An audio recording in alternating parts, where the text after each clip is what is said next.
it's some people seem to have a more realistic lens through which they observe uh, the world, but it seems like for me, I've always it's like a story going on around me, especially when I was little.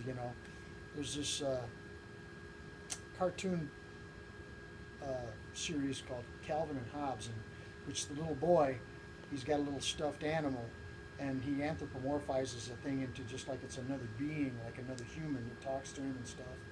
And he'll see himself in the context, he loves dinosaurs, and the one cartoon showed this gigantic Tyrannosaurus in a kitchen next to his mother, and this is how he was seeing himself, as the Tyrannosaurus. And his mother was saying, "I'm sorry, you'll just have to settle for a Stegosaurus and mayonnaise sandwich." And so that was kind of how I thought of things. I would walk down the street and the monsters would loom out of the, and so the first day my mother walked me to go to kindergarten, she walked me almost all the way up there. Just a half block away, she says, "Okay, you can continue the rest of the way," which that wasn't too big of a stress. But then the next day she took me halfway and said, "You go down to the end of this block and turn right," and that's what I did. But the third day, she just walked me to the end of the block of the dreaded McKinley Street, which is full of the most venomous anti-human creatures imaginable from stem to stern. And it was just like the hall in The Shining, when she said, "You have to go down all by yourself down." And it's just like McKinley Street did that hall thing where it just got real loud. So on this street, all the kids knew that there was Mrs. Williams, a demonic Doberman Pinscher, who was called Pony Legs. I don't think that was his name. I think this was what the kids called him, because he was huge, and he would bite, but the kids would say, "Boy, in the next block he disappeared. What happened to him?" So this was an enemy of mine. I'd hear him barking distantly, and suddenly, my anus would tighten right up, and I'd go, "Oh my God, it's." I hear it echoing, off in the distance.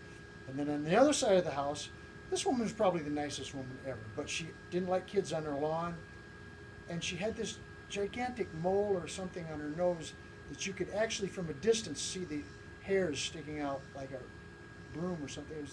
And they called her the witch, and she would just poke her head out of the door. "Yeah, I want," like. So she's on the other side, and everybody saying, "Oh, she kidnaps kids and stuff and boils them."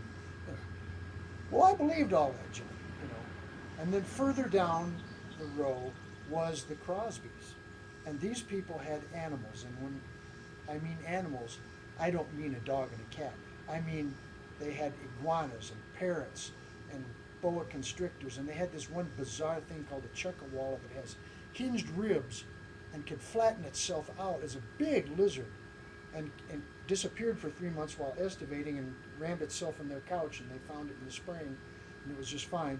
So here was this bastard out in the lawn. So I got to walk, and lo and behold, as soon as my mom disappears, the witch threatens me from her thatched roof thing, over there with Hansel and Gretel.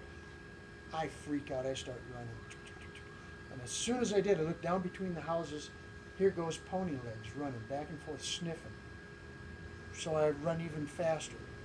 And when I get down by the Crosby's house, all of a sudden I'm assailed by stopped in my tracks by this giant lizard, who, upon seeing me, got real scared and flattened out his. So I thought I'd broken him somehow by my, surprising him. So I eased around him. I've killed the man's animals, so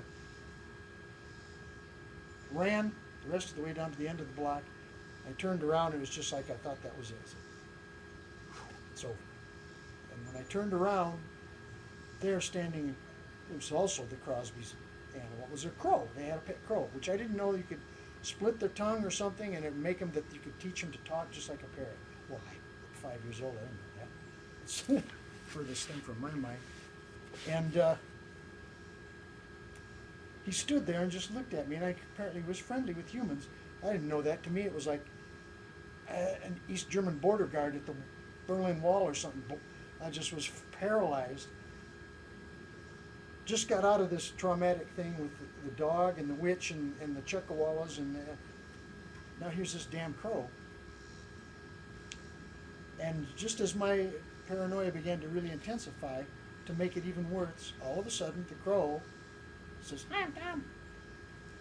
And he kind of put it together, and I was just like, I didn't just hear that crow say, "Hi, I'm Tom." And about the time I thought that, he said it again, "Hi, I'm Tom."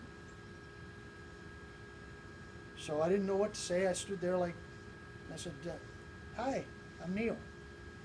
And about that time, he flew away. So out of my surrealistic paranoia, I ran to the school and did my best to try to, when I got in the class, the teacher looked at me and says, "What's the matter with you, Neil?" Nothing. But in my mind, I'd just come through this hall of terrors down McKinley Street. And so now I was the safe haven of the school, except for the fact that on my frickin' mind was, I have to walk back down McKinley Street to go home.